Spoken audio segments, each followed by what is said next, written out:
Short ball পুল করে দিয়েছেন। এই শটটা আজকে একেবারে মুড়ি মুরকির মতো খেলছেন নুরুল হাসান সোহান। এবারে নুরুল হাসান সোহান লফটেড শট, বড় শট, লেংথটা ভুল করে ফেলেছেন। মিড অফের সার্কেলের ভেতর রেখে এই লেংথে বল করাটা অবশ্য বাউন্ডারিতে থাকলেও কোনো লাভ হতো না, কারণ রাব্বির যাওয়াতে উইকেটে নতুন ব্যাটার হিসেবে নামছেন ক্যাপ্টেন নুরুল হাসান সোহান। ফিরে গেছেন প্যাভিলিয়নে ফজলে মাহমুদ রাব্বি এবং তার পরপরই তার পদাঙ্ক অনুসরণ করে ইয়াসির আলী চৌধুরী রাব্বি চলে গেছেন। আর এখন দুই সোহান একসাথে। নুরুল হাসান সোহান অধিনায়ক। টসের সময় বলছিলাম যে আসলে শুরুটা যেভাবে হয়েছিল ধানমন্ডির ব্যাট হাতে, শেষ দুটো ম্যাচে পুরোপুরি খেই হারিয়ে ফেলেছে। পুরো স্কোয়াড কিন্তু তারা ব্যর্থ হচ্ছে ব্যাট হাতে। আমরা যদি দেখি যে গাজী গ্রুপ ক্রিকেটার্সের সাথে মাত্র 123 রানে অল আউট, অগ্রণী ব্যাংকের সাথে মাত্র 115 রানে অল আউট হয়ে গিয়েছে তারা। এবং আজকেও কিন্তু শুরুটা একদমই ভালো হয়নি। তৃতীয় উইকেটের পতন ইতোমধ্যেই হয়ে গেছে। 45 3 উইকেট হারিয়ে 9.5 ওভারের খেলা শেষে।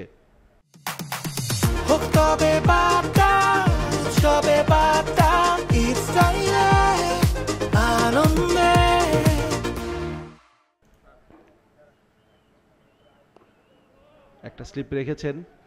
এই জিনিস অনেক বেশি দেখবো আমরা। নুরুল হাসান সোহান যতক্ষণ উইকেটে থাকবেন ততক্ষণে তিনি এই কাজটা খুব বেশি ভালো করতে পারেন। কিন্তু এটা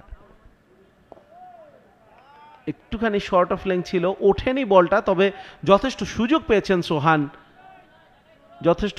যথেষ্ট সময় পেয়েছেন এবং দেখে শুনে সেটাকে পুল করে ফাঁকা জায়গাটা দিয়ে লেগ সাইডে ওই মিড উইকেটে একটা 4 কিন্তু পেয়ে গেলেন।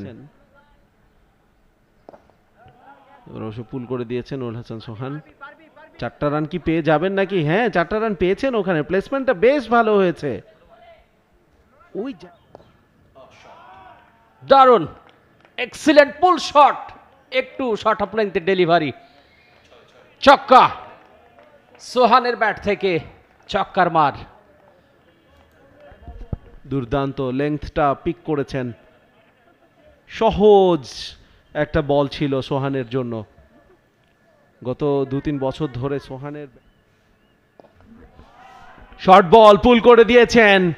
এই শটটা আজকে একেবারে মুড়ি মুরকির মতো খেলছেন নুরুল হাসান সোহান। দুর্দান্ত আরো একটা 4 দিয়ে ওভারটা শেষ হলো। 9 রান এসছে এই ওভার থেকে। 25 ওভারে 110 4 উইকেটে। এবারে Nurul Hasan Sohan lofted shot, down the ground, straight hit zone দিয়ে সীমানার বাইরে, দর্শনীয় ছক্কা। রাইট, মিসফিল্ডিং এর বদৌলতে একটি রান 4 হয়ে যাবে। ইয়েস, 4 রান ছিল। রাফসান শর্ট বল ভুল করেছেন, সোহান পুল করেছেন। এক বাউন্সে মিড উইকেটটা আরো একবার ক্লিয়ার। রাইট, অনেকখানি বাইরে দিয়েছিলেন, জায়গায় দাঁড়িয়ে লং হ্যান্ডেলে স্কোয়ার কাট, দুর্দান্ত এফোর্ট, ফাইনালি রাফসান পুরো নাম। নুরুল হাসান সোহান ইম্প্রোভাইজ শট, পুল, মিড উইকেট ক্লিয়ার। ব্যাটারদের পক্ষে কথা বলে। আপাতত শর্ট বল ছিল, পুল করে দিয়েছেন নুরুল হাসান সোহান। গ্যাপটা পেয়েছেন আরো একবার।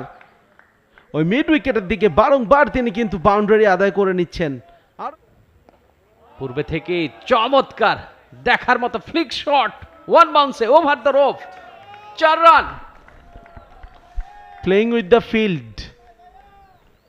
আবারও পায়ের কাজটা করেছেন, এবারে কাভারের উপর দিয়ে ওয়ান বাউন্সে 4। পাশ দিয়ে বড় বড় ছোট ছোট কিছু ক্যামিও খেলতে কিন্তু পারে। ব্যাটার ফেসটা ওপেন করে দিয়ে আউটফিল্ডটা একেবারে চোখের পলকেই যেন চলে গেল সীমানার বাইরে থেকে। বড় শট, লেংথটা ভুল করে ফেলেছেন। মিড অফের সার্কেলের ভেতর রেখে এই লেংথে বল করাটা অবশ্য বাউন্ডারিতে থাকলেও কোনো লাভ হতো না, কারণ বিশাল একটা 6, লম্বা একটা 6 সোহানের ব্যাট থেকে। বিশাল একটা ছক্কা, 4 নম্বর মাঠেই প্রায় চলে গিয়েছিল। এবারে ঘুরিয়ে দিয়েছেন, 4টি রান। ফাহাদ স্টাম্পের বাইরে। ও মাই গুডনেস, ফরচুনেটলি 4টি রান ধানমন্ডি স্পোর্টস ক্লাবের স্কোরবোর্ডে জমা পড়ল। স্কোয়ার লেগকে পিছনে পাঠিয়ে দিয়েছেন, তবে স্ট্রেট একটা শট খেলেছেন নুরুল হাসান সোহান। এবার কানেকশনটা হয়েছে ঠিকঠাক, মাথার ওপর দিয়ে ফিল্ডার চেয়ে চেয়ে দেখলেন, এখন কুড়িয়ে আনতে হবে। ফাহাদ এবার স্লোয়ার, লো ফুল টস, সোহান আড়াআড়ি ব্যাটে কাট শট খেলে দিয়েছেন। একটি রান শেষ বল থেকে, ইনিংসের শেষ বল থেকে একটি রান। অপরাজিত থাকলেন নুরুল হাসান সোহান 132 রান করে।